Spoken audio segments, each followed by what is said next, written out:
President, the title of my privileged speech is No One is Safe. Mr. President, my distinguished colleagues, I rise today on a matter of personal and collective privilege. Yesterday, the aftermath of the Senate Blue Ribbon hearing we held last Monday, my name was viciously, maliciously, and intentionally dragged and attacked at the Tri-Committee hearing of the House of Representatives. My attacker was no less than the person who I moved to be cited in contempt for shamelessly and repeatedly lying under oath about his role in the anomalous and ghost flood control projects in the 1st Engineering District of the province of Bulacan, where he served as Assistant District Engineer and later as OIC District Engineer until he was recently sacked. Mr. President, at the Blue Ribbon Committee hearing, all this person did was to play innocent, feign ignorance, and to try to convince us that he was simply following orders and instructions from his boss.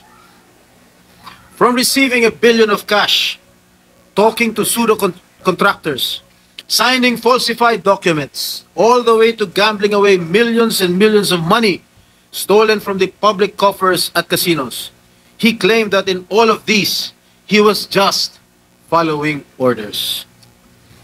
Indeed, when confronted and cornered with a barrage of questions from this representation and our other colleagues about his fantastic and shady lifestyle and dealings, he fed the committee lies and stories that taxed our credulity to the hilt and left us and the public in awful disgust. Clearly, he perjured himself and we cited him in contempt. Bunsod sa aking motion, ipinakulong natin siya. Mr. President, appearing the next day at the TRICOM hearing at the House of Representatives, this former DPWH Assistant District Engineer by the name of Bryce Erickson Diaz Hernandez, or Bryce, also known as Marvin Santos de Guzman, yung kanyang alias sa casino, apparently realized he needed to level up dahil hindi niya nalusutan ang ating Blue Ribbon Committee. Hindi pa sapat ang pagsisinungaling niya para pagtakpan at maisalba niya ang kanyang sarili. So while he was in detention here at the Senate, sabi niya, nakapag-isip po ako at nagdesisyon na maglabas ng ilang nalalaman ko sa flood control project. Tama po, sabi niya, tama po si Senator Lacson na mga engineers ng DPWH ay tila naging legman o bagman na lang. Kung tatanungin niyo po ako kung sino o kanino kami naging bagman, sasagutin ko na po ngayon. Nakapag-isip? May naniniwala ba dito? Samantalong ayon nga sa impormasyon ni Senator Lacson, habang naghihiring ang Blue Ribbon noong September 1, nasa casino siya at nagsusugal. And then, lo and behold, during the TRICOM hearing, he then proceeded to take off from that remark jokingly addressed to me by Senator Marcoleta when Mr. Diskaya said that there were no senators involved. Ang sabi ni Senator Marcoleta, safe ka na. Mr. Hernandez said, sabi ni Senator Marcoleta kahapon, ligtas ka na. Hindi po ito totoo. Si Senator Jinggoy Ejercito Estrada, Senator Joel Villanueva, Yusek Robert Bernardo at D.E. Alcantara. Si Sen Jinggoy po ay nagbaba ng 355 million ngayon 2025 sa mga ilang projects sa Bulacan at ang sabi po ng boss ko dito ay 30% ang commitment dito. Mr. President, this is a blatant lie. Isang malaking kasinungalingan. I wish I did not have to borrow your time in this privileged hour to demonstrate how crooked my accuser is. I know most of you have probably witnessed the proceedings in the investigations conducted by both houses of Congress where he has so far appeared. But I beg your indulgence in defense of my name, which Mr. Hernandez conveniently dragged to take the heat off him and his cable. A desperate attempt to divert attention away from the real issue, his own involvement in ghost projects and questionable dealings.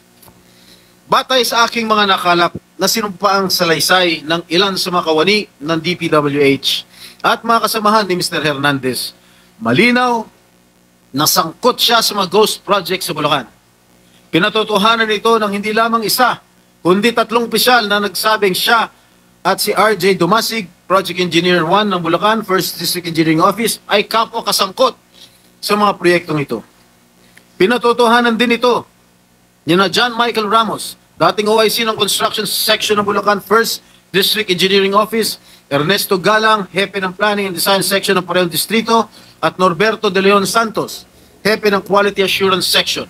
Lahat sila ay nagbigay ng sinumpang salaysay na nagdidiin kay Bryce Erickson Hernandez. Ang dalawang ito ay kabilang sa tiniguruan ni Senator Lacson na BGC Boys o Bulacan Group of Contractors, mga suki sa kasino. Si Bryce, also known as Marvin Santos de Guzman, ay nakapaglustay na abot ng 435 million at nakapag-launder ng perang humigit sa 1 bilyong piso. Samantalang si RJ, alias Sandro Bernardo Park, ay umabot naman sa 16.9 million ang natalo sa kasino. Ginoong Pangulo, malinaw ang paglalahad ng ating kasamang senador na ang kanilang mga gawain ay nagpapahiwatig na sila'y sangkot sa paglilinis o paglalaba ng mga nakulimbat nilang pondo ng bayan. Sa aking pagtatanong nitong nakarang Lunes sa pagdinig ng Blue Ribbon Committee sa General Manager ng Sims Construction Trading na si Ginang Sally Santos, inamin niya na naghatid siya ng kabuuang 1 bilyong piso mula taong 2022 hanggang taong 2025 sa DPWH at iniabot yon kay Mr. Bryce Hernandez. Ayon pa kay Ginang Santos, ang halaga ng pera na kanyang dinadala na minsan ay nakalagay sa mga kahon ng noodles ay depende sa proyekto at minsan ay umabot ng 245 million pesos sa isang hatid. Kapal na mukha mo. Sinabi rin ni Ginang Santos na si Mr. Hernandez at DPWH Engineer JP Mendoza, Chief ng DPWH Bulacan's Construction Division, ay ginagamit ang lisensya ng Sims Construction para sa mga proyekto nila.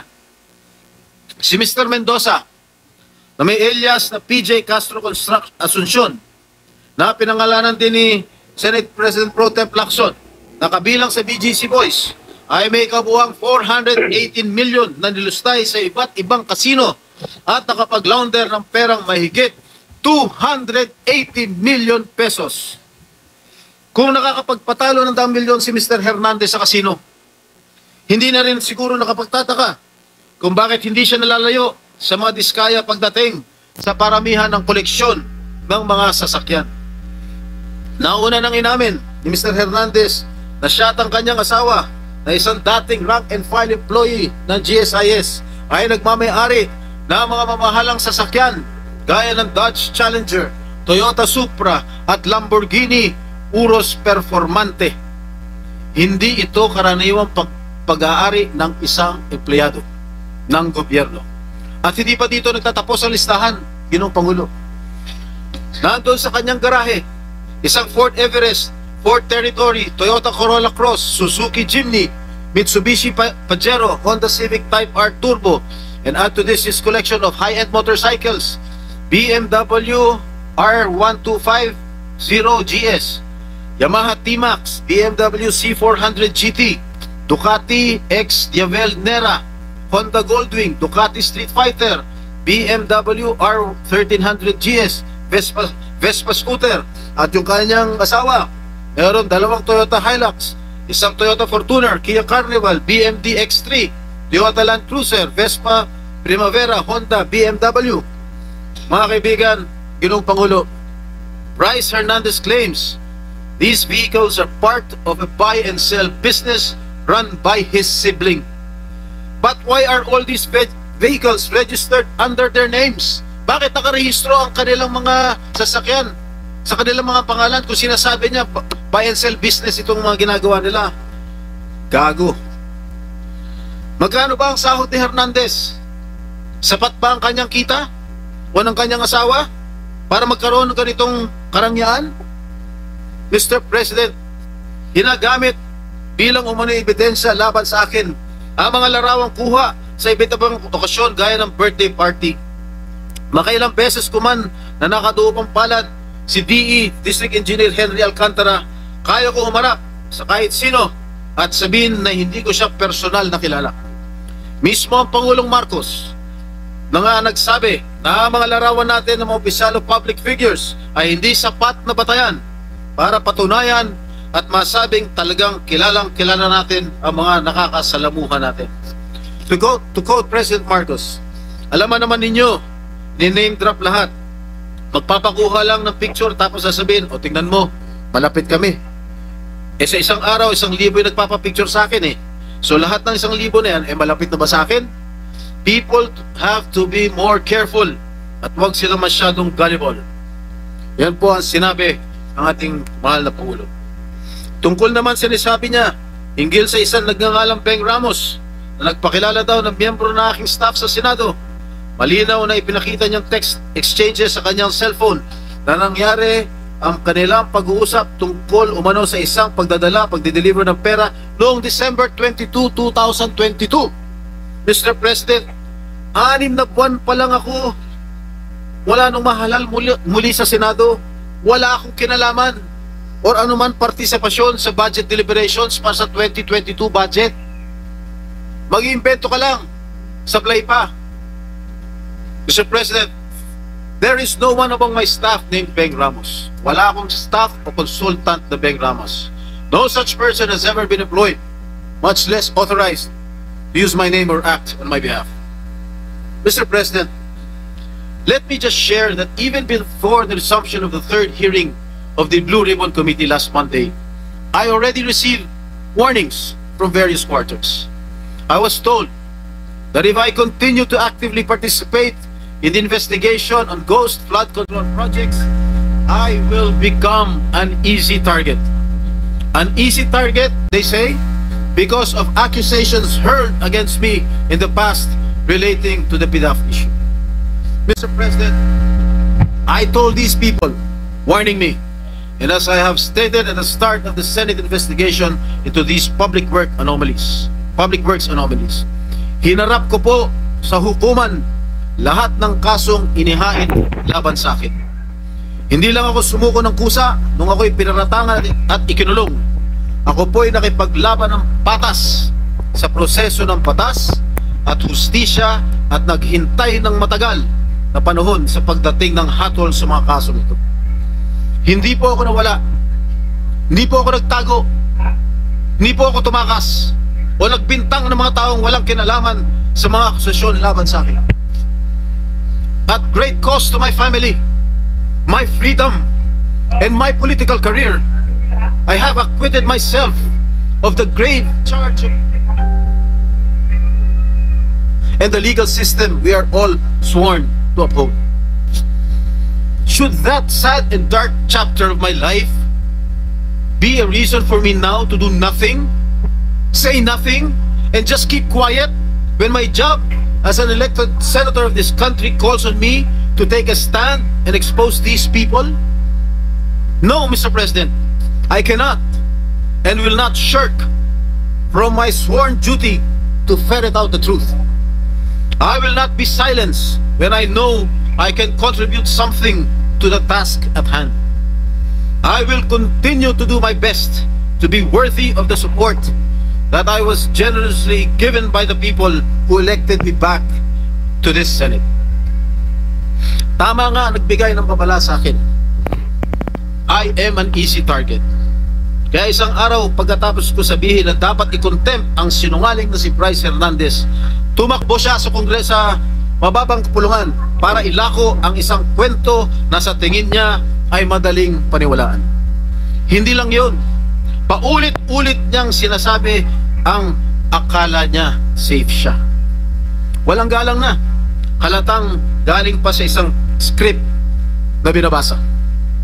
Marami sa akin ang nagsasabi, huwag kong patulan ang isang tao na sa sobrang kapal na mukha, nakuha kong magkasino habang iniimbestigahan ang mga krimen niya dito sa Senado. Mr. President, kung nakuha kong humarap sa kaso at tanggapin ang kaparusahan ng isang krimen kung saan ako'y napawalang sala, lalong kayang-kaya kong harapin ang isang Bryce Hernandez na lantarang sinungaling at magnanakaw. Ang sabi nga ni Senator Marcoleta, safe ka na. With due respect to our colleague, hindi po, Senator Marcoleta. Hindi ikaw, hindi ako, at lalong hindi safe ang taong bayan. Hanggang may mga Bryce Hernandez na engineer ng kasinungalingan at pandarambong ay hindi tayo safe. Hanggang may mga ghost projects sa DPWH at iba pang ahensya ng gobyerno, hindi safe ang pera ng bawat Pilipino na nagbabayad ng buwis.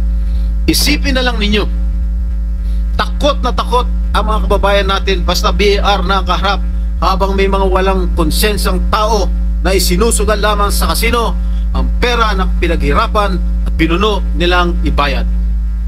Hanggang may mga tao na nagbabayad, nananakot at ngayon ay pilit na nililis ang kwento, ay hindi tayo safe. Mr. President, my dear colleagues, if my opponents think that they can weaponize me, that they can weaponize my past to stop me from investigating, nagkakamali sila. If my critics think that funding a social media campaign against me will prevent me from going after liars, thieves, and crooks, hindi nila ako kilala. I have been bashed and now targeted for the way I go after lying witnesses. Totoo, brusko ako magtanong at minsan ay naninigaw pa. But I make no apologies. Subukan ninyong humarap sa mga taong sinungaling at mayabang pa. Mga witness na halatang halata na niloloko ka. Mga opisyal na gobyerno na nagmamalinis at nagtuturuan. Tingnan natin kung hindi kayo magalit. Mr. President, my brother, Senator J.V. Ejercito, is known as the good one. Okay lang po yan, dahil kapatid ko naman siya. But let me be known as the other Strada who went after the bad ones. I will expose and relentlessly pursue the bad ones regardless of the risk, and notwithstanding the cost. Hindi ako natatakot at lalong hindi ko papayagan na gamitin ng masasamang tao ang nakaraan ko para lamang patahimikin ako. I have been jailed. I have been vilified, crucified, and publicly humiliated. But I will never allow the likes of Bryce Hernandez to turn the tables on me. Kayo ang nasasakdal sa mata ng taong bayan, hindi ako.